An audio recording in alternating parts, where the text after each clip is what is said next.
The other thing about art is it doesn't mean celebrated as you're special if you do it. If you make it, you're a moron if you do it and don't make it, right? You're wasting your life. Why don't you do something practical or real? Or all these things are one of the reasons it's hard to conceive in a truly free society where we're free collectively and individually. What would the culture look like?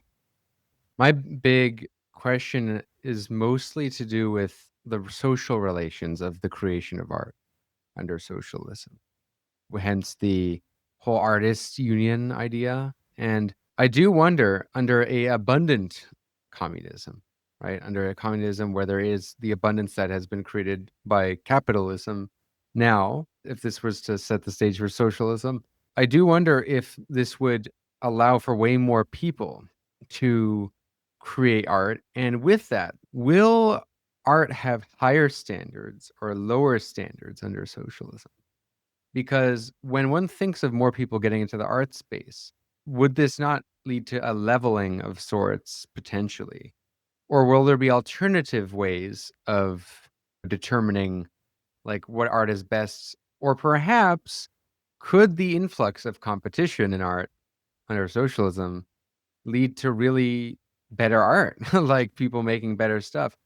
Part of my rationale for socialism, period, art aside, is that there are tons of people in society who have many brilliant talents that are simply just not allowed to be actualized under the current system that reduces people to cogs in a machine and to useless jobs. For me, the rationale of socialism is that it opens up the potentials. But if there was more people into art and into creative pursuits, there would still have to be some kind of standard, right? Like some degree of standard. Like socialism, what I'm trying to say, won't be this kind of Starbucks fully automated luxury communist fantasy, which is like, everyone being able to do whatever they want all the time and just, kind of indulge in their narcissism. You're listening to One Dime Radio. Become a patron at patreon.com/onedime to support the show and get access to extra content.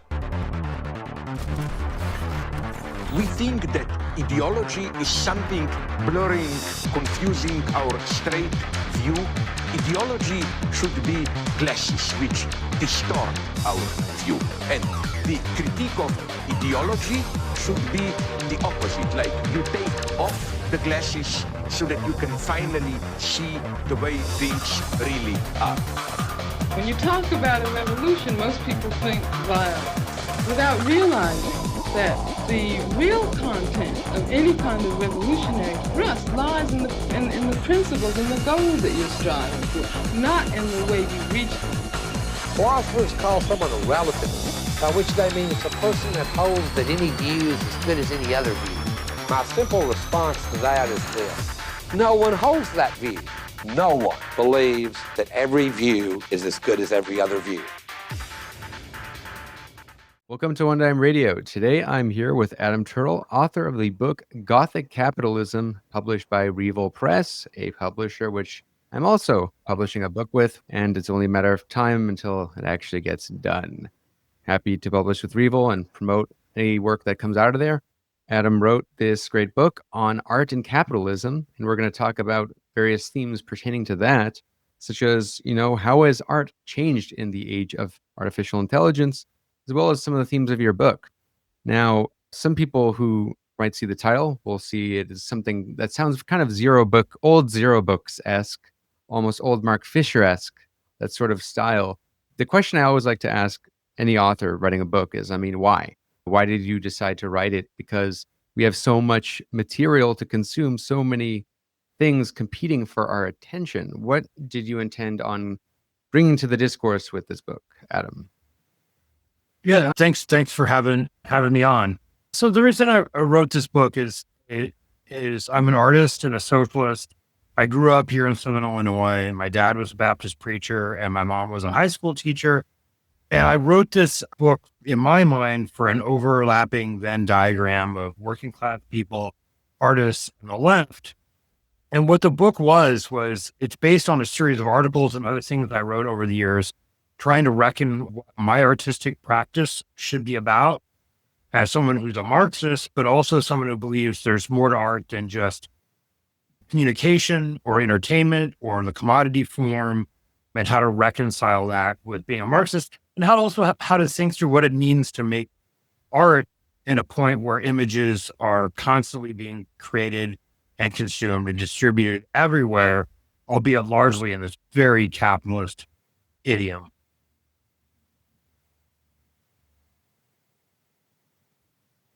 From my impression is that the people who'd probably benefit most from this are some of my friends who got into leftist theory partially through art critiques.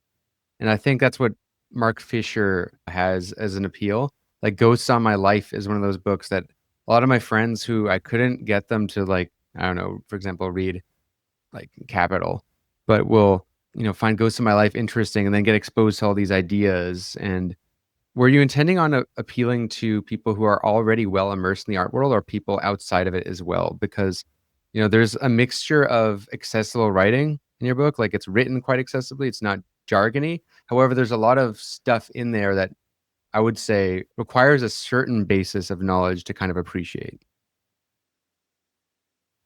Yeah, I think, like I said, like there's like multiple audiences in my head.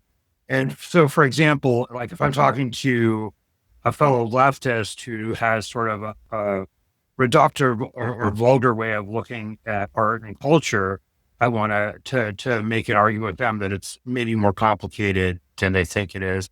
I remember a joke. I used to be in a Trotskyist, I was in a couple Trotskyist organizations in the U.S., and I remember we joke and make fun of the culture reviews in the socialist newspapers that we had, because they were always the most crude reviews, and they would always sort of end with, and that's why we need a socialist revolution or something like that, right? Like, I'm not sure that's the exact point of Aaron Brockovich exactly, but, that would be the sort of approach. Something that the theorist Walter Benjamin called about Marxist art criticism swaggering or scholastic.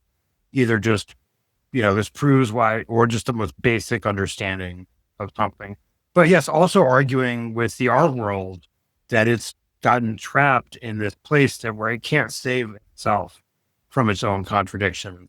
It needs to be allied with and looking to subjectivities and people and forces outside of the art world to get out of the cul-de-sac it's in culturally, and economically and politically, which we can talk about.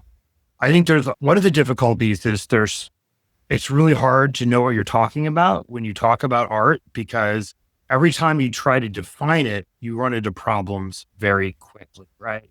So some Marxists historically have tried to define art as non-alienated labor.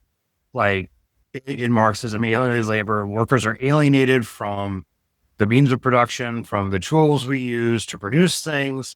And this alienation permeates through all of society. But in art, you're not necessarily alienated, it's thought, from what you make. But this runs into problems really quickly. The people who try to define art this way on the left, because one, a lot of people working on, for example, a movie are alienated in their labor. They don't own the movie studio. They don't own the cameras. They're working on artwork, but their labor is alienated. On the other hand, if I'm building an outhouse in my backyard, technically that's not alienated labor. It's for me and my family to shit in, but it's not what most people would consider art. And I think that added to this is we didn't even have a concept, at least in the West, of what art was in the modern contemporary sense until some period after the Renaissance and the rise of capitalism, this idea of art for art's sake. And in fact, art historians sort of read that idea of art back into time through various different societies, through antiquity, all the way back to hunter-gatherer societies and Neolithic cultures. These ideas around art. And the approach I take is less to like, this is what art is or isn't. My approach sort of flows out of what the late Austrian Marxist art critic Ernst Fischer describes, when he sort of looks at the negative space around what we call art looking back in time. And what he describes is this sort of dual social, spiritual function art has, beginning in hunter-gatherer societies and then being reproduced in all the class societies and different civilizations. through to the present. What we became art, he argues, has its origin in our evolution as as a human species that has social knowledge and social labor, where we begin to generalize the use of tools, begin to name the seasons, the flora, the fauna, identify reproductive cycles, learn what the plants are that we can eat, name the plants, name the animals we can eat, understand when and we should kill or not kill animals, and so on, after fire, etc. He argues that this creates an ability to know, sort of, or an ability to imagine far exceeds what we were capable of knowing and imagining at that time. And they sort of project that method, the method of that we had used in creating tools and naming the seasons and projected on all the things we didn't understand yet. And that had both a social role to bind together the hunter-gatherer groups, and then later bind together groups in class societies and civilizations and cities and everything else. But it also had this sort of spiritual, lowercase s, or existential role in dealing with things like mortality and heartache and loss, or happiness and joy, and all these things. He argues that human beings rebelled against having to consume themselves within the limits of their own existence. And even though what we call art is a fairly new thing of the last few hundred years, what we read back in time, that element to what we tend to describe as art does exist. It was social, it binds together a group through images and stories and narratives and ritual and things along those lines, but it also deals with the questions can't necessarily be dealt with by the scientific knowledge we have at this moment alone, like death and love and things along those, or self-expression, expressing yourself. So what I wanted to do is take that kind of approach to art and then think about how that idea of art is experienced at this moment. And I think that's where you start to really, it dovetails really well with some of the things like Mark Fisher wrote, like Ghost of My Life, where the passage of time and how that affects us both as unique existential individuals, as well as people who are part of social group and social classes, and the contradictions of wider social system impacts. The ruins of a factory that once provided, because of unionization and radical labor politics, a living or even flourishing wage for a group of workers that has been taken away, and then the social reality of that town or city is torn asunder, and because of that is bound up with people's individual experience of moving through the world and through time, as well as the social realities around them. That sort of kind of helps contextualize what art does in my mind. That kind of example of it being a form of, I thought the whole discussion in your book about cave paintings was particularly interesting, because it reminds me of Jean Baudrillard talking about that in relation to the stages of simulation. And, art has this role that we know it has a certain purpose. But when talking about what is or isn't art, there's this compulsion I think most people have, even if they might say that they have a relativist position, that, oh, anything can be art, that there is some stuff that is art and some stuff that isn't. Like, for example, it's hard to define notoriously what is art, but I think most people would agree that, like, this podcast isn't art. Like, we're just having a conversation. Whereas, if I were to talk about like my video essays, such as my Acid Communism video essay, which is like a lot of animation, that could be considered art. May not be, but that would be something debatable, which brings me to the question as to, if there's this implicit feeling that there is actually something that constitutes art, what would you say makes something count as art or not? Like, where is there a line and how does one draw it? And I think it is an important thing when we talk about, well, I mean, it was already kind of ambiguous with postmodernism, right? And like, Duchamp and Warhol and all these people, of course. But like now with AI, which is a kind of separate question we'll get into after, but like this is kind of blown up as a question. I mean, how would you, because you've clearly thought about this way more than most people have, define what does count, like as a criterion. Well, for folks who don't know, like Marcel Duchamp was an artist, and he famously was around Dada, but wasn't necessarily one of the main players in the Dada art movement. This sort of explodes after World War One. And Dada was a group of artists initially who had fled the war in Europe and were hanging out in Switzerland, which was neutral, at a cabaret. They called it Cabaret Voltaire after the writer. Duchamp had been living in New York and famously put a urinal, which was a fairly modern invention at the time in the United States, and that version of it, in an art show at the Armory in, I think, 1917 in New York City, and said, well, one, he joked, like, the Americans, like, all they've done for civilization is bridges and plumbing. So he had a joke about it, but also was making this argument, and one of the first to make this argument, that maybe other things that we don't consider art can be considered art. And he did this with other things that he called ready-mades, like a bicycle wheel attached to a stool and things like that. And I definitely think there's something really interesting and also kind of seductive and beautiful about Duchamp's fountain. That was what it was called. There's some debate about whether he might have taken that idea from another artist who was a woman. I kind of like what the German artist Joseph Beuys says about Duchamp later on, that Duchamp invented a new language. Like, here we can tell a whole story with these found objects that art can expand beyond, what had been considered before, to these things we just find as sort of detritus in modern civilization.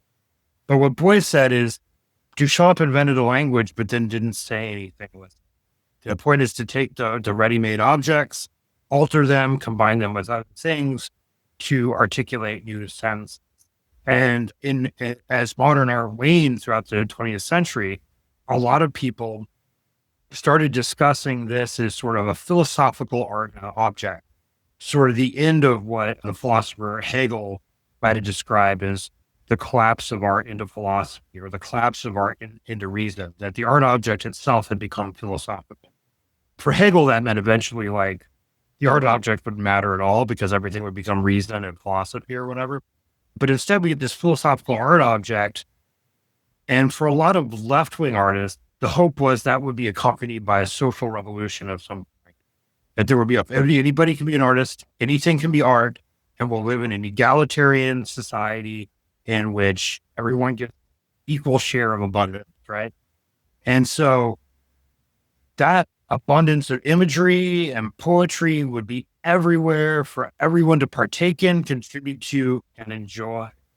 But we ended up with this sort of philosophical art object, that art can be anything, anybody can be artist, but still within capitalism, right? And this is one of the things that feeds back in, I think, social media and how we experience content creation. On the one hand, anybody can be on YouTube, anybody can be on TikTok, and for the most part, it's a little bit more prohibitive when you get out of wealthier countries and also the amount of time people can spend online varies by social class and other indicators. But generally speaking, access is much wider than it has been before. However, people are disciplined within that by an algorithm meant to maximize information accumulation that then can be translated into profits by the large digital firms, right? Also, the artwork is presented in a very particular way. The cultural gestures we make online are separated from social content, for example, in a way that they wouldn't be even in a normal art gallery, which is dedicated to separating art gestures from their original social context.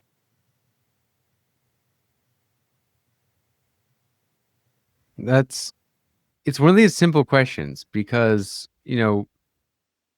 theorists will ponder these big questions, and sometimes, like in a regular conversation with just anybody, one of the friends will bring up one of these like classic questions. Well, what does or doesn't count as art? And I find it very difficult to answer sometimes. I mean, always actually, with particularly the simplest of questions that are taken for granted. And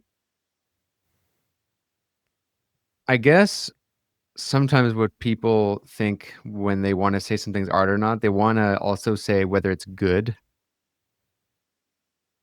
I think that's also part of it, because they're more, if for like Duchamp is art, I would say. Some people who might not like that sort of thing will be like, that's not really art. Now, art being good or not, I am curious if you believe there is actually some level of objective truth in there being good and bad art. Because, I think the default position of society would be to say it's preference. However, if we were to operate on that logic, preference, then, the supply and demand is what decides what is good and bad art. And then you have, like, I don't know, maybe Jeff Koons is the best artist based on this sort of, logic. Because I believe he's one of the most highest selling. Do you believe there is kind of such thing as good and bad art? And if so, how does one judge it aside from, mere subjective preference? Well, I think there's always, when people are saying something is good or bad, and they don't say why they think that, right? Or unpack what it is they like or dislike about something, there's usually some sort of normative assumption about what they're talking about. So, for example, my partner is a poet and a writer, both fiction and poetry.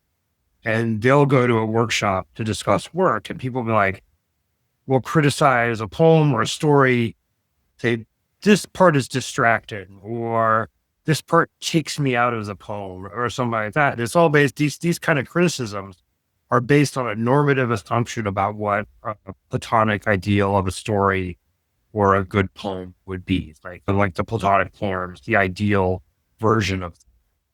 But these unexamined normative assumptions, sometimes they have insight into what might make something good or bad, but they're frequently reproductions of ideology, like in the Marxist sense, critiquing capitalist ideology. A version of understanding of reality based on a particular set of interests and predilections from the people in charge. And so I think that the whether something's good or bad, it's not that it's relative or that purely subjective, up to individuals to determine that, but it's contingent and contextual based on what it means, the people who made it, to the people who see it, and how it relates to the world around them. So I'll give it to you. Mentioned Jeff Koons. I'll mention Damien Hirst's polka dot painting. This guy got famous for putting the formaldehyde sharks in art museums and dissecting sheep or whatever. And there was something interesting about some of that earlier work that he did. Although it wasn't necessarily my cup of tea.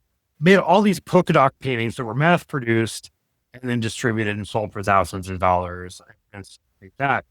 And this was taken seriously by the art world as if this is a conscious, intentional gesture into the culture that must be discussed and so on, whether you like it or not. But then you take the work of, like the outsider, quote unquote, artist. Outsider artist is a problematic category that deals with people who are not trained by the official art world who make art historically. The African-American artist, Bill Trailer, who had been a slave in his youth and whose work was discovered by a liberal white Southerner, who then collected the work and made sure it was exhibited and so on, but never asked the artist Bill Trailer what their work was about. And Bill Trailer would do drawings of, like, for example, very large, ominous looking dogs and things like that. So people think that probably has some connection to the historic use of dogs by racists themselves and so on. There's clearly a lot of social, existential, and political content and context to Bill Trailer's drawings. But historically, his work was looked on as primitive and outside of conscious artistic practice, whereas the polka dot paintings of Damien Hirst were seen as serious, quote unquote, high art.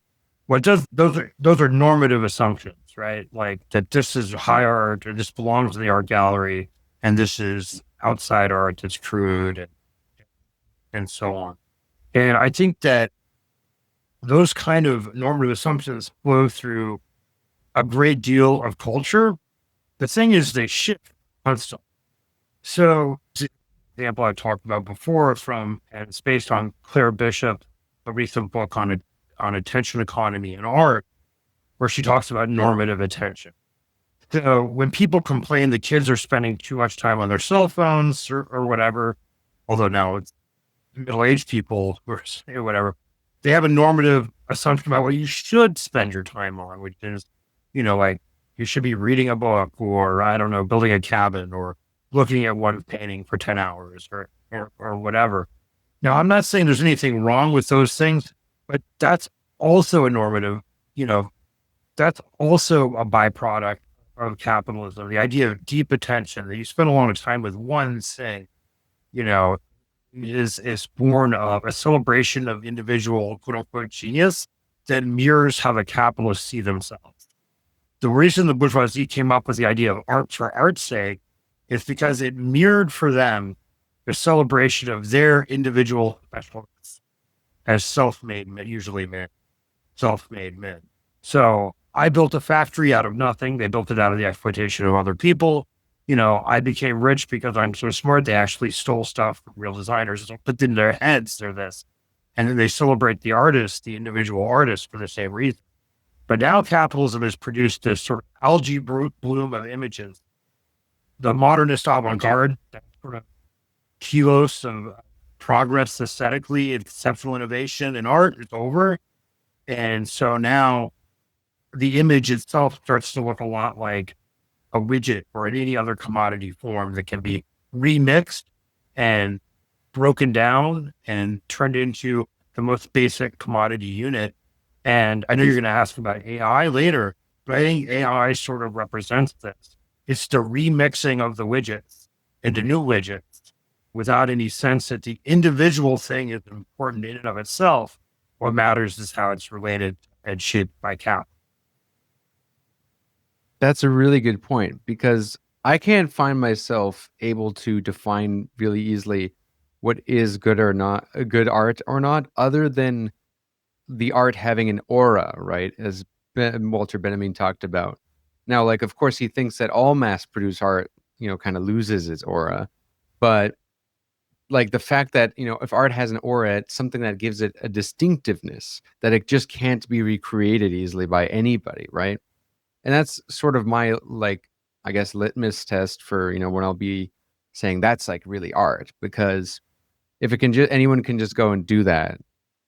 And like very easily, I don't have to like it to appreciate its uniqueness. It's a big factor there. And AI, I think, just based on how it works, it's hard for AI to create something that has an aura, given just the sheer way it operates. Now, I wonder if it's totally impossible for AI to create art that has an aura, given that, as it becomes more self-conscious, more sophisticated, could that change? And another question related to AI art, since, we're right, I think, at the topic now, is that when I hear criticisms of AI art, the main criticisms I see of AI art are usually, although there are real philosophical criticisms and ethical ones, the general criticism I see of AI art is just that it looks bad. People just don't like the way it looks. And I think that is, a fair criticism. But it's getting a lot better now, I do wonder, if AI art is really a contradiction in terms. Can AI really create art if it can't create something with its own aura? I think for me, at the core, like, again, I'm wary to try to find art. I sort of like described art as in terms of the negative space around what we historically called art. But there is this sense of it being a recording of human performance in some way, right? So the problem with AI art, to me, isn't necessarily that it's AI or even that it's bad. I think currently in terms of, we're talking about generative AI, which is somewhat different than AI in general. But it isn't necessarily as bad. So I think there's really terrible art made by human beings that's better than it's better than the AI art because it has a sense of that human performance, that existential human performance to it. I think AI art could be good if we actually had a singularity, if AI was actually sentient, because then it would be a person making it. If the AI was sentient, if we reached the singularity, had consciousness, I would be first in line to say, wow, great art, robot, or whatever. It would be a person making it.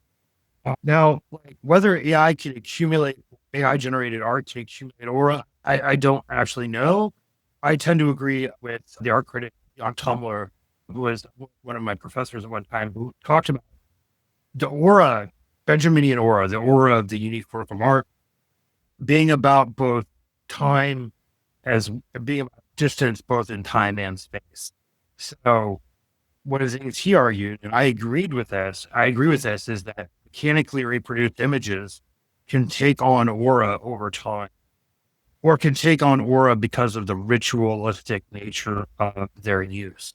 So, for example, I give the example in the book, like a reproduced image of the Mona Lisa from the Louvre, obliterates the aura of the magical, unique object of the Mona Lisa. That's absolute, which I don't know how magic it is, because it's really just 30 people taking selfies with it at the same time. So it's pretty funny. But a faded Polaroid image taken by a tourist found in the attic of somebody who's passed on decades later has recuperated a sense of art value because it has this recorded performative aspect to it. Now, whether AI can do that, whether it can recoup art value over time, I'm dubious at the moment.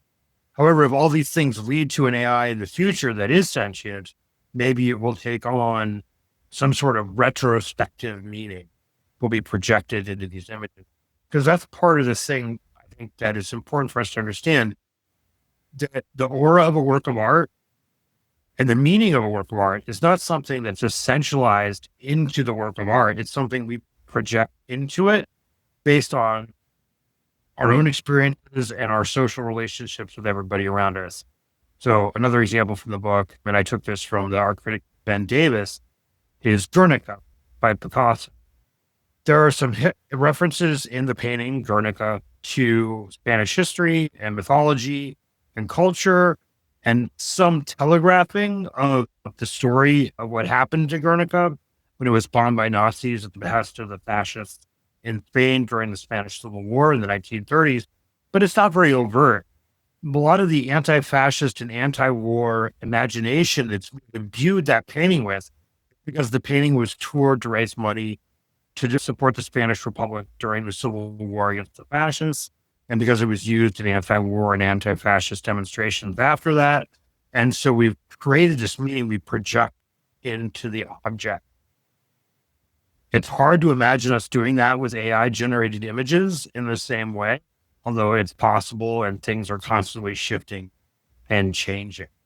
I think when we get to AI, there's a number of problems with it. One is the problem of code in general, that algorithms in the tech industry have long encoded various forms of capitalist ideology in a way that's more pronounced, in my opinion, than the way capitalist ideology is written into other tools. Like, I give the example of a lathe. I've never heard of somebody say a lathe did something racist. Or like the guy who owns a wood lathe, a tool, or a metal lathe. It can be used in a racist way. Black people might not be able to afford the products made with it. Black workers might not be allowed to use it. But the lathe itself isn't going to enact racism, whereas Ruha Benjamin notes her work on technology and racism.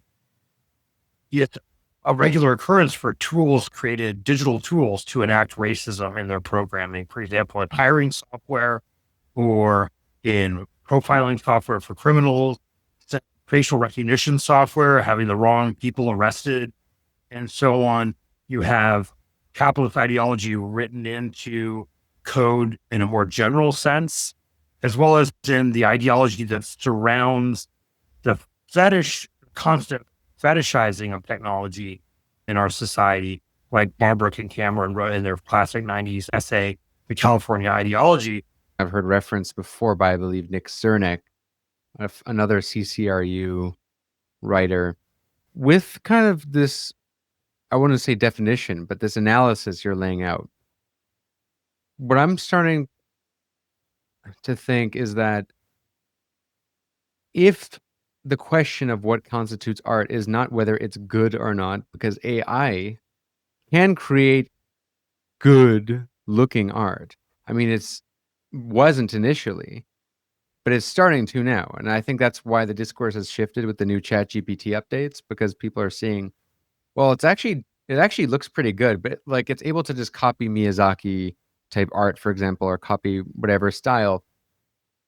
Really what it's lacking is its ability to create something with its own unique aura, which kind of brings us to the, like, could it be safe to say that really could be like the definition of art? I mean, like, for something to be art, it has to have an aura and something that isn't mass producible. Well, I think one of the difficulties we have is we definitely have mass producible art, right? So, like movies, the photo montages of John Hartfield, who did the anti-fascist photo montages in the 1930s, photography, there's television that, is probably art, and so on. So there is definitely mass production, but part of it again is how we react to those things based on what we want to get out of art. So, and then there are rituals around those mechanically reproduced images and artworks that we go through. So, for example, going to see a movie at the movie theater is a ritual. It's different than just watching it on your phone, and that adds a layer of meaning and poetry and depth to watching a movie. When we're talking about AI and specifically generative AI, because AI has been used for decades now in some form or another, artificial intelligence, in several different algorithms. Generative AI tends to be it's self-generating to some degree, and it's a black box. Even the people who make it don't necessarily know exactly what's going on within the programming because of how it's constituted. And I'm not an expert on code or anything, but that's my understanding from talking to people who know and reading people who know more about it than I do. And it's really defined by that Californian ideology of Barbara Cameron. So you have the ideal of robot slaves and cyborg masters. That animates how they go about building the code, and that's partly related to the political economy of the tech industry, but it's also a lie at the same time. In order to have that ideology sort of hold sway in Silicon Valley, they had to offshore really early most of the hardware production that goes into creating the digital universe. And that was both a bottom line economic thing and to break a strike that had broken out very early on in the tech industry's growth in the 1970s and early 80s. But it was also to allow for the fiction that they were creating this materialist utopia. And Barbara Cameron failing to draw the parallel between this and Thomas Jefferson's use of a dumbwaiter to be served his food without having to see his slaves, right? Where generative AI takes us to a whole new level is that it seems to be actually creating things without having the workers be hidden. But it's doing so by sort of Frankenstein mixing the products of previous generations of artistic or other generative labor, because there's generative AIs to deal with other subject matters too, not just art. One of the big economic motivators for generative AI is to deal with the expensive skilled labor that coders cost the tech industry, right? So if you can have an AI write all the code for your programs, you can get rid of the pesky tech workers that you have to pay at least 120 to 150 grand to, at a minimum, to work for you, because so few people can really do that coding. So there's the economic as well as ideological components to generative AI that mirror the earlier code problems of Silicon Valley, but then take it to the whole new level. And if they're successful in what they say they want to do, it will make even more people, more working class people, and more aspects of the culture and our institutions superfluous. And if that was happening in a way that wasn't hostile to working class people, and it was happening in a way that was being democratically determined by a collective, rational social intelligence that we all were a part of, and the proceeds of that possible wealth are going to be shared equally by everybody, that would be one thing. But it's happening in a context where more and more people are becoming surplus labor in the Marxist sense, right? Surplus people, which is why we, for example, did very little about COVID in hindsight, why the world shrugs at various genocides. And it seems pretty clear, at least in the West, that the idea of development and maintaining a large population is a priority of capital. And so one of the things that worries me about generative AI is what happens when all the human beings they make superfluous are left to fend themselves without anything, both to the meaning of that labor that was involved, not just artistic labor, but any kind of labor that might have human value in and of itself, as well as what happens to us when we're not able to eat or have health insurance or.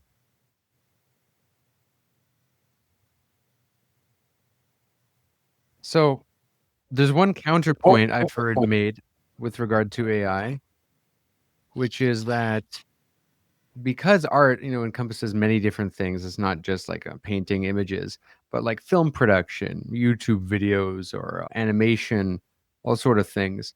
One point that I heard, shout out the YouTuber Peter Coffin, made this argument saying, well, AI tools rather, can help people without money create things that normally only people with big budget studios could create. Like, for example, now with AI tools, you can create a music video, which might require the funding of a record label or finances to begin with. And, even movies now. And it's not like, one can just tell the AI to create a whole movie. This does require a large degree of human ingenuity to actually execute well, like at the level of prompting, at the level of, when to use certain scenes to combine things. And this other channel, very big philosophy channel, Cuck Philosophy, it used to be called. I don't know if you remember. He's one of the first movers of like this sort of left tube industry, I guess you could call. He goes by CCK Philosophy now, Jonas Jacob, but he has an interesting case on AI art comparing AI tools to photography and the way that the camera was discussed when it was first out and how camera was perceived to be a big threat to painting, right? And he makes the argument that, well, of course, when used poorly, this is just going to create slop.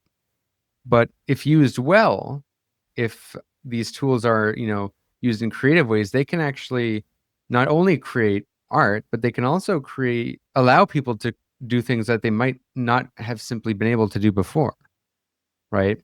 And I wonder what you think of this. Like, is this perhaps a potential silver lining of AI art, that it can actually maybe democratize art? Well, I mean, no, I don't think it will do that because the camera didn't democratize art. There's always a crisis of substitutability constantly within capitalism because it's based on some kind of innovation at all times and novelty and so on. Although that innovation and novelty isn't necessarily determined by human need or a broad cultural desire or innate desire amongst people, but there's always this innovation. So there is one of the things people don't remember about, for example, easel painting before the camera was that it was a cottage industry in every single European town. Every single European town had a painter or more to paint the portrait, mostly to paint portraits of the bourgeoisie or their property. And this is something John Berger goes over in ways to saying, we only really remember the exceptional work that broke out of that framework. But if you trudge through Europe, it's just littered with bad easel painting. Or not bad, but mediocre, just average easel paintings of some rich duke or baron or industrialist or whatever. The invention of the camera makes that no longer really necessary. Eventually, the ability to translate photographs into printmaking allows for photographs to be in newspapers, which reduces a certain number of illustrators needed. And there's a reckoning amongst the people who did painting. This is one of the things that spurs modern art innovation. If the point of our painting isn't to make a realistic image of, Baron, whatever his name is, what are we doing with it? You start doing experimentation and so on, and painting gets reduced at one level to what used to be its artistic exception. The exceptional painting, like from Vermeer or Rembrandt, become the norm of painting because it's under open art. Similar thing happens with printmaking as you end up with mimeography and photocopying and so on. This crisis of substitutability happened with film in the theater, happened to film with the advent of television, happened with television and film with the advent of the internet, and so on. That's constantly there. And that's part of the Gothic churn that creates a constant sense of being displaced in time for working class people under capitalism. And all these things, from a classical Marxist understanding of the relations of production and the forces of production, the forces of production being the productive ability of society to create abundance and wealth, those forces of production should have ushered in an era of equality and free expression for everybody, and everybody can be an artist, and it'll democratize everything. And in each case, it didn't, because the relations of production sabotaged that process. So, instead of film democratizing theater and actually concentrated power in fewer hands, that's not an argument against film in any way, but it's arguably a far less democratic structure at one level, the Hollywood studio system in the 1930s, than having thousands of different people own theaters all across the country, where you could theoretically have more radical politics insert themselves here and there than a centralized studio system that existed. So I don't think it automatically means, and that's one of the arguments I'm trying to get at in the book, is there's this crude sense amongst liberals and vulgar Marxists that history is progress. An important corrective to that is Walter Benjamin arguing that history is kind of a disaster in his thesis on history. But the truth is, history is both a disaster and progress at the same time. And so is the future, unfortunately, until we actually beat back the underlying problem. So AI in and of itself, especially under the aegis of the capitalists who have put all their eggs in its basket, is not going to democratize art. What will democratize art is changing the social relations that surround every single one of these, whether it's access to going to art school or learning how to be a writer or AI. The additional problem I have with generative AI is that capitalist ideology is written into the code. If the workers take over the movie studio, the cameras themselves don't have capitalism written into them. But the AI code kind of does, partly because it's been trained in a capitalist, racist, sexist society, which is why it reproduces those things in its generative work.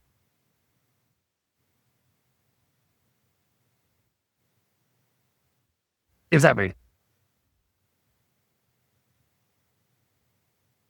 Well, this forces us to ask the question. I mean, how would these relations change under socialism?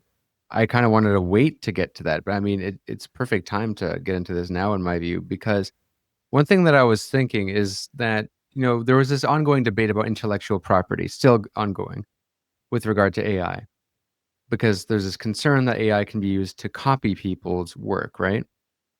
And mass produce it, or just, copy it, whatever. And there's this interesting call for intellectual property among the people who are on the left and are anti-AI. and out of understandable concern for protecting artists. However, I do think that this is somewhat of a contradiction with like communism, because under communism, would there still be intellectual property? I mean, I'm sure there might be some kind of way to regulate stolen work, but the concept of intellectual property, I feel like, is kind of very anti-communist. So I do wonder how this exactly squares, like how under socialism AI art would be democratized. Because if it was more democratized than it is now, wouldn't that mean a loosening of IP law rather than the tightening of it? Well, I think this is one of the where we have to like talk about what we mean by socialism, which is a term that's used to talk about lots of different historic tendencies, contemporary tendencies. Obviously, there's social democracy in Europe and social democracy in parts of South America. There's an elected social democratic president in Mexico. Then there's the history of Stalinism and Maoism and various different. If we're looking at socialism as the actual direct rule of the producers, right? I don't mean a political party that rules on their behalf, either in a bourgeois parliament or in a dictatorship, but working class people actually controlling production and the political system directly. I see absolutely no reason for international, intellectual property laws. If we're living in that kind of post-capitalist, egalitarian, truly direct democratic society, the only real reason to have your name on a thing you've created is respect and, engagement with your ideas, right? And I am all for art is a history of plagiarism. Art, literature is constantly being built on the previous work that have been produced. How many Shakespeare plays are based on previous playwrights?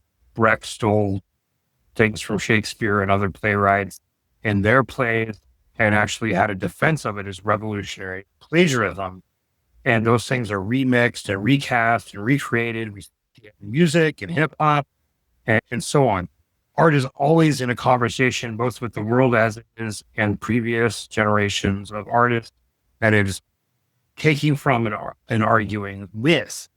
I think what happens if we have a truly egalitarian, democratic, post-capitalist socialist society is everyone who wants to participate in that will be able to participate in that. It will be of interest to historians who did what thing first, perhaps, unpacking some of it. But that's not really so important. What matters is what those cultural signs mean in aggregation to each other as part of a communication of finally truly free human being. So I think it'd be something like, you imagine all the technology, all the advancements we've had culturally, all the thousands of years of art history with the same kind of freedom that we can project backwards to the cultural moments that we had as hunter-gatherers making cave paintings or flutes out of bone, where those people weren't necessarily specialists of any kind, but part of the social group.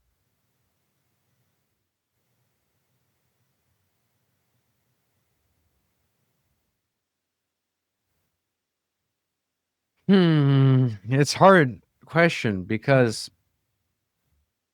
I mean, there's okay, I'll pitch this half-baked thought that I've been having with AI and a potential silver lining, and I want to get your opinion on it, which is, I've been thinking that the panic regarding AI, because there is this panic among artists saying, "Oh, am I going to be out of work? If it's what I'm doing is going to be replaced by slop." Now, I do wonder, is there a potential silver lining where this actually kind of forces people who are creating art to really create art with their own distinct aura, with their own uniqueness, their own touches? Because maybe this is my sort of boomer brain. I forget which one. Is it the right brain or left brain that's more like artistic? But one of them is more artistic, one of them is more logical, whatever. It's probably all pseudoscience anyway. But there's a part of me where I saw during COVID, where in Canada, a lot of people got free money from the government and a lot of people decided to become artists. Now I was like, this is great. I benefited from this. I started a YouTube channel. I also saw tons of people who were like now wanting to be artists and they were defining themselves as personalities, defining it as their personality of being an artist more than like the art itself. And I do notice this is a phenomenon. Like there's just a lot of people who get into art less so because they have always had a passion to create it. They just like did it. But because they have this idea in their head that they want to do something that is either cool and could generate social capital or is frankly like not laborious, because let's be honest, jobs under capitalism suck. So, I get it. But it is often a way for people to escape, the labor force. I mean, in a certain sense, what I do is a way to escape the labor force that was in prior. So I do wonder, though, if like that motive, which I don't think is the best motive to create art, leads to an oversaturation of it. And that potentially AI could be a corrective, and that AI actually does weed out a lot of people who might just create whatever and aren't really serious about their craft. And it'll kind of force people who are serious about art to like do it out of sheer passion and to add that very human touch to it, which I guess, we could maybe even say is what makes art in the first place. I know what you think of that. Well, I mean, there's always, every single thing that happened contains its own negation. So whatever happens with generative AI is going to have something that contradicts what we now know of generative AI. I don't necessarily know what that is. Maybe it's the singularity. Maybe the AI comes alive and then it's a person. And then it gets annoyed with AI art that does not have that subjective human person quality to it. I don't know. At the same time, I'm not really an accelerationist of any kind. Like, I tend to not think that it may be true that thing happening will produce a backlash and create. I tend not to want to have the bad thing happen and hope that it will create this backlash. So I think that the problem with generative AI as currently constituted is that the rationale of it is very much, I mean, when artists are afraid they're going to get replaced by it, that makes sense because that's why it's being invested by capital. Capitalism is not investing in generative AI because it wants to make the human artist better, right? That's not why it's doing it. So it's understandable the antipathy that artists would have. And in terms of artists becoming artists and not necessarily having something to say or being really invested in the craft, I'm of a mixed mind about that. A lot of times I've had students who are really good at drawing and designing, but don't know what they want to say yet. But that's not because they don't have anything to say. It's because they're 18, or 19 years old, and they haven't necessarily experienced or thought through what they want to say. I also like a lot of the democratic gestures involved in early punk and hip hop, where the bar to access to become an artist was very low. And you got brilliant work that you wouldn't have gotten otherwise without the bar of access being low. There's a big difference, of course, in punk and hip hop. In hip hop, there's ease of access, but difficulty of mastery. Whereas in punk, sometimes there's a celebration of mastering your artistic work. But AI mirrors in lots of ways the ideas around automation after World War II, the current discourse around AI, on both the critical side and pro side. Automation became dominant, and I think this was written in that book by Resnikov a couple of years ago about automation. It was initially celebrated as a way to reduce labor, both from the point of view of labor, but also capital, that people would be freed in a more utopian way. But then it was criticized by labor because it was being used to displace workers. But the actual technological automation of most of the jobs didn't happen until decades later. Yeah, since we're talking about AI art, and this reinvigorates rather that whole debate as to what counts as art or not. You talk a lot in your book about avant-garde art And, this is another kind of debate as to like what makes something avant-garde and what is the meaning of that still today, because, you talk about the sort of decline of that in late capitalism. You're also very critical of of postmodern art, it seems, and the decline of grand narratives specifically, which, I'll maybe give a twofold question here, which is, what makes something avant-garde? And also, does art have to be meaningful to be, good? Because that sometimes seems to be like the postmodern modern preference, right? Like those who, are more sympathetic to postmodern art will say, it doesn't really matter what it's about. And then there's the modernists will say, it has to have a message. I guess you could say modernism at its most extreme might be like, I don't know, Soviet realism. It has to, have this message promoting the class struggle or whatnot. Yeah, I'm curious what you think on these questions. Well, there's what things say they do and what they do. And even in modernism, that wasn't necessarily the same thing. So official socialist realism in the Soviet Union may have said it was underlining or emphasizing the class struggle, but actually sort of often deadened it, made it dead, flattened it, obscured like the psychological and existential reality of that struggle.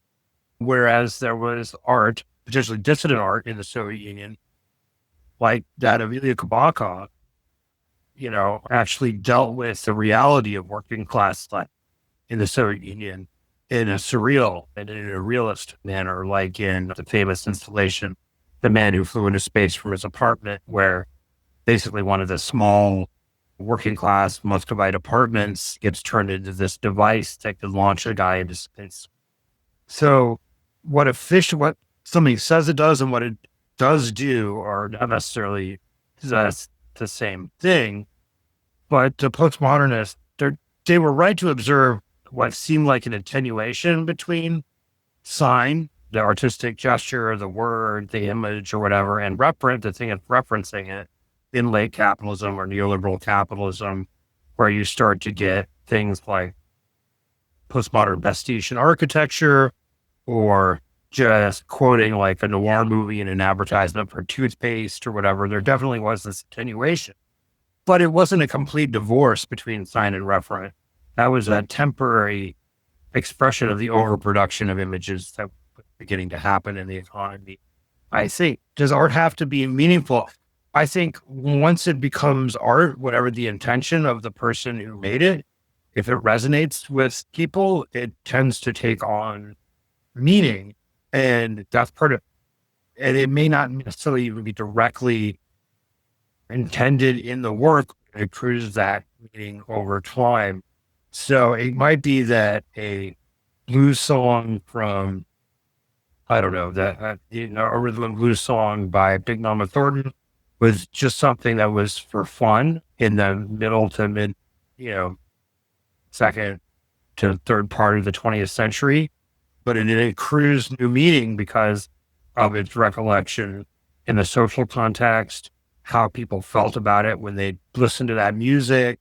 I mean, I'm not saying that Big Mama Thornton didn't have songs that did intentionally have a lot of deep meaning, because she also did that. Whether it has to have meaning or not to be art, whatever the intention is, by the time it's discussed as art by other people, it has meanings like that. Right? Remind me of the other part of the first half of the question.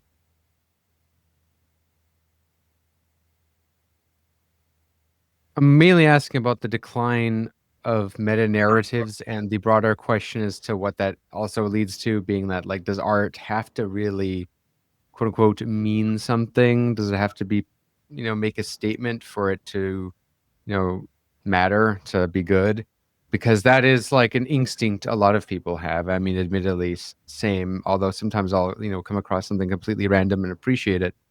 But that is like a common instinct, especially among people who, aren't so much into art, as to, well, what's the point of this? Does it have to have a meaning? And, Right. Of course, it's a sentiment of a lot of Marxists, right? A lot of Marxists who like the kind of Soviet realism. Right. I Which mean, you're even if it doesn't intend to, it almost always does. But that doesn't necessarily mean it has to be some didactic, grand narrative in every single artwork or anything like that to make it good art. The avant-garde thing was the other thing you brought up, and that's related to this question of meta narrative. So it with modern art, and really starting at the beginning of the 19th century and accelerating with the avant-garde, you get this a succession of different artistic, aesthetic, formal, and conceptual innovations in the art world.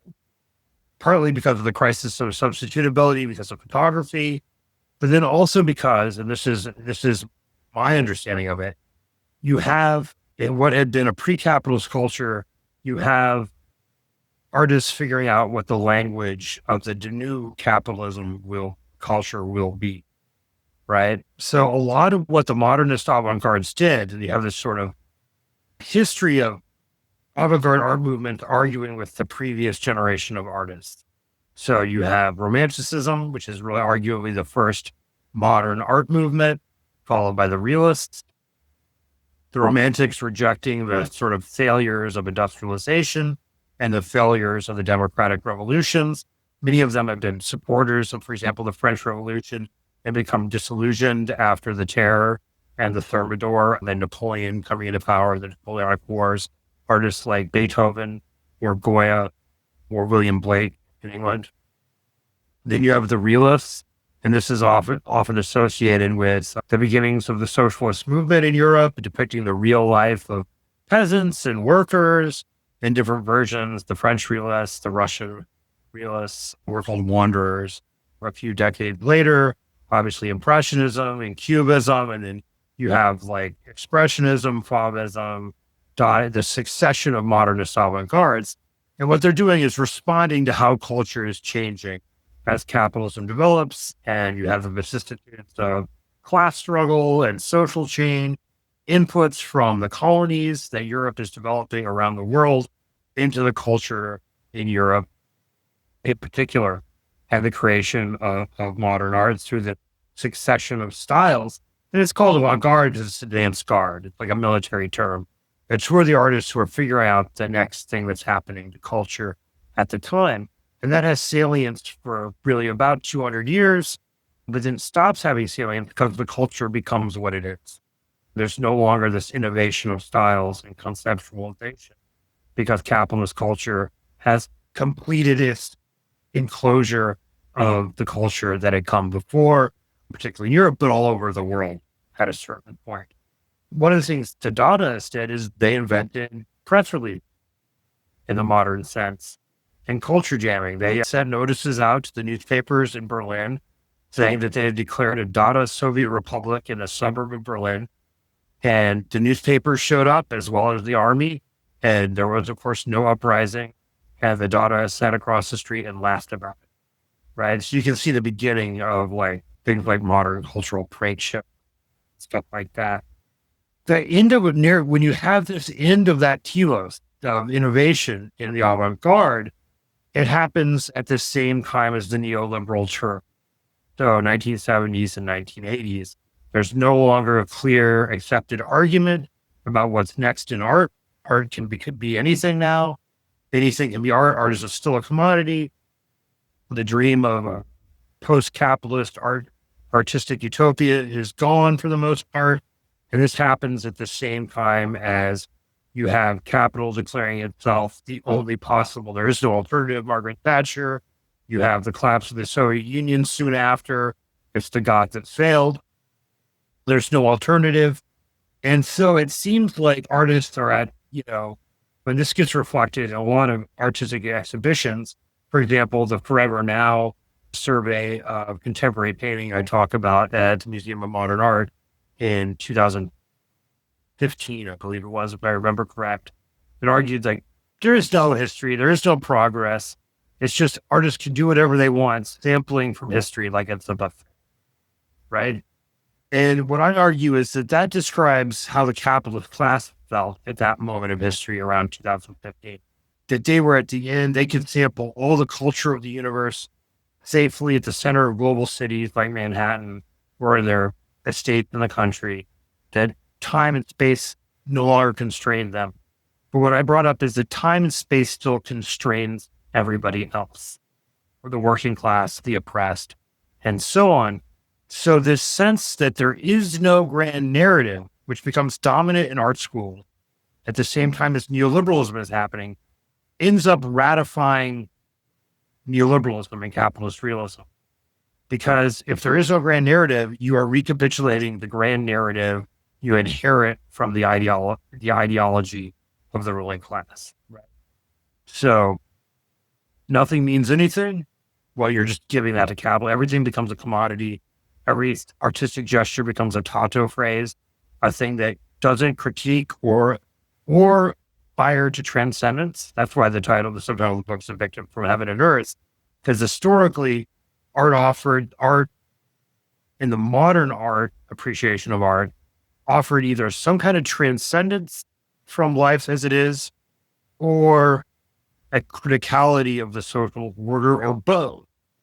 And then that's kind of what's been lost in the institutionalized, or what Boris Boys, was the theorist of underground Moscow conceptual art, and is an important art theorist and critic, also the weak avant-garde, a weak institutionalized art.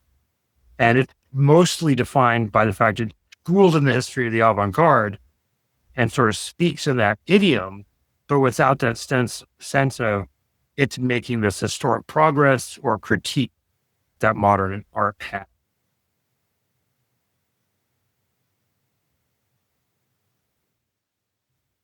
Obviously, the major theme of your book deals with, the particular ways in which art is limited in its potential by capitalism. And, of course, the title, Gothic Capitalism, is something I want you to break down as a concept and as a choice for a title, because, it's a tendency with a lot of writers about capitalism to kind of call capitalism a new name every time. Like, there's a billion different ways to call capitalism, like, late stage capitalism. Jody Dean, who you cite in the book, mentions communicative capitalism, which you draw on. I mean, what is Gothic capitalism? And I mean, why do you think that this is a term useful in elucidating a certain phenomenon? Well, we went back and forth on the title a lot with the folks at Rebel Press, and we went through like dozens of iterations of what it might say. I definitely am not trying to coin a new categorical term like we have entered the age of Gothic capitalism or something. I'm saying there is this aspect of capitalism that's Gothic. However, I think that there has been that aspect to some degree or another for a long time. It's become more pronounced, particularly for people where I am in the United States, because of the failures of left critique and left organizing after the defeat of the social movement, the labor movement in the 1970s, and the gutting of the achievements of the New Left and the New Deal left of the 1930s and the 1960s since. So we live surrounded by the ruins of things that we were trying to take over at one point. Universities, factories, sense of a social future that wasn't limited by capitalism surrounds us. Another aspect that I wanted to get at was, and I mentioned the relations and forces of production before, historically in classical Marxism, the idea was capitalism is terrible. However, it was developmentally necessary for us to get to the point where we had the abundance of wealth where we could then create a truly democratic, socialist, egalitarian society.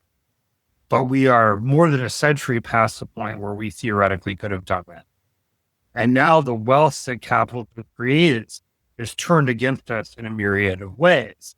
Most glaringly, I think, climate change, where the wealth that could have created an abundant, socialist, democratic society threatens the very existence of life on the planet. But also in the way, for example, technology is used, the cybernetic, being and intimate with technology as we are, both in terms of media as well as other aspects of technology, should allow us to be freer in our identity formation and becoming who we want to be, should allow us to have access to healthcare and bodily and social interventions we need to be who we want to be. And to some extent, it has done some of those things. For example, around queer and trans rights, or around using high technology things to develop, using computer code to develop things like the vaccine for COVID. Probably wouldn't have been possible to develop vaccines that effective, that quickly for that kind of virus without the use of supercomputers and algorithms like that. However, for the most part, we encounter this technology in a way that's alienating and abusive and is degrading to everyday life. For example, spending 5 hours on the phone. You don't have this problem in Canada, but we do here with robots, trying to convince the robots that you need to get the prescription your doctor told you needed to live, and you can never actually get to a person. And then when you get to a person, it's the person who has, you can't get mad at because they're just another person like you. They're not in charge. The technology has been used to automate making your life worse, or the addictive natures of social media, or the huge problem we now have in the States of people being addicted to online gambling. So this technology that should have freed us, allowed us to have access to everything we could ever need, allow us to augment our bodies in ways that would allow us to be free from gender essentialism, from disability, and so on, is instead used to monitor us. For example, my brother-in-law used to work at a pharmacy chain, a very large pharmacy chain in the US, and they were actually tracked by GPS in the store as they worked. So somebody in another city, 100 miles away, could monitor exactly where my brother-in-law was in the store to make sure he wasn't having any downtime, which basically he was being monitored to make sure he wasn't being human too much at work. That technology could have done so many wonderful things, but instead was being used to torment somebody I care about as they went through a job where they make sure people have medication they need to live. There's absolutely no reason for that except from the point of view of capitalist exploitation. So I think that's one of the ways the Gothic interacts with like everyday human level. Now, my brother-in-law lives in a town that had a factory, and the factory was exploitative and terrible, but people organized it, organized unions. Whole generations of people got to go to college because of the union battles that happened there in the 30s, 40s, and 50s. And that factory was closed in 1983, destroyed after it was set on fire by a former worker at the factory who got drunk one night in the 90s. And now there's a giant empty field in the middle of town with one tiny little factory and this giant gaping wound that employs maybe 1/20th of what the other factory employed. And they make tiny little high-tech widgets. So everybody who goes to that little tiny factory that makes these high-tech widgets for healthcare stuff sits in this giant vacant lot of what used to be this immense factory that employed 1,000 people that had been unionized by union battles and solidarity, where people believed in a future. And now there's a gaping wound and this high-tech company just plugging one tiny little part of the wound. And meanwhile, my brother-in-law is tracked by a GPS as he gives people medicine. So I think that's one of the ways the Gothic sort of intersects with people. There's this high-tech stuff, this futuristic stuff, but then they're surrounded by ruins. And there's no attempt to reconcile this contradiction by capitalism because there's no profit in reconciling that contradiction.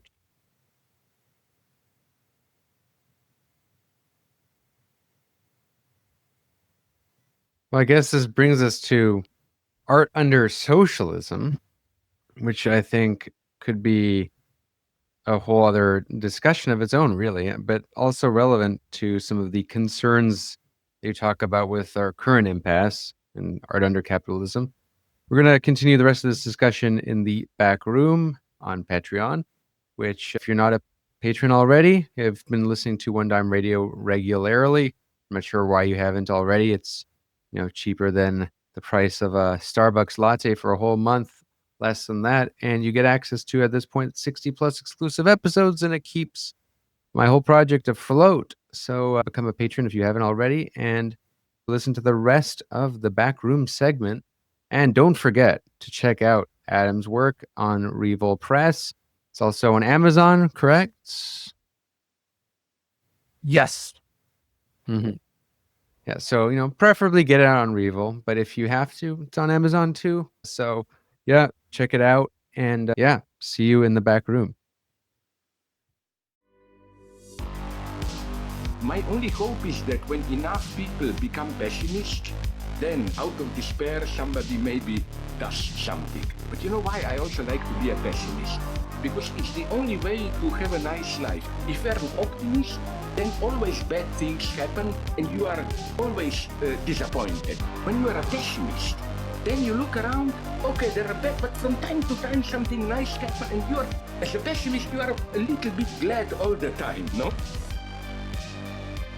You are listening to One Dime Radio. Become a patron at patreon.com/onedime to support the show and get access to extra content.